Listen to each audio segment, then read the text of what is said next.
কাছে যাবেন, বাবা একটা নেকি দিবিনি, একটা নেকির জন্য তোর বাবা জান্নাতে যাইতে পারতেছি না।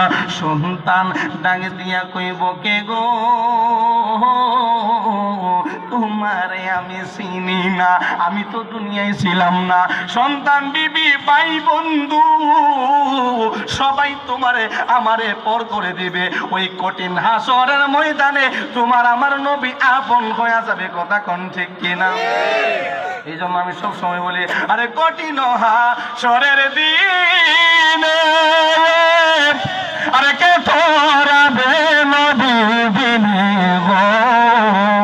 কথা কোন ঠিক কিনা?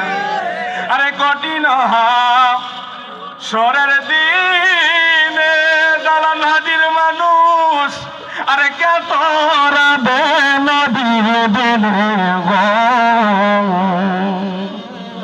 আরে সকল নবী নফসি নফসি, সকল নবী নফসি নফসি কাঁদবে তখন যার যার সময় থাকিতে নূর নবীজির নামটি করসার বলেন। সময় থাকিতে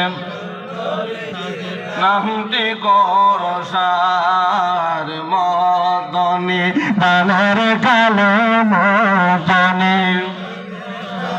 দেখে বা জগৎ অন্ধকার সময়ে থাকে নূর নবীজির। ওই নবীর নাম নেওয়ার দরকার আছে না নাই? বাবা এবার আসো গো। আমি পোস্টারের কিন্তু কারো নাম বলি নাই, সবার প্রতি আমার সালাম রেখে এই জন্য আমি বয়ান শুরু করে দিয়েছি। খুতবাটাও আমি পড়ি নাই, কারণ কি জানেননি, সময় খুবই সংক্ষিপ্ত, অল্প সময় যা কিছু করি তা যাতে বোঝা যাইতে পারি। কথা কোন ঠিক কিনা? কারণ সবাই আপনারা একটু একটু করে দিল, লাস্ট ফিনিশিং আপনি পাইলেন না। আপনি বলবেন যে এই কথা কইছে, এই কথা কইছে, লাস্ট কথাটা কি বুঝলাম না। কথা কোন ঠিক কিনা? এই জন্য আমি খুতবা পড়ি।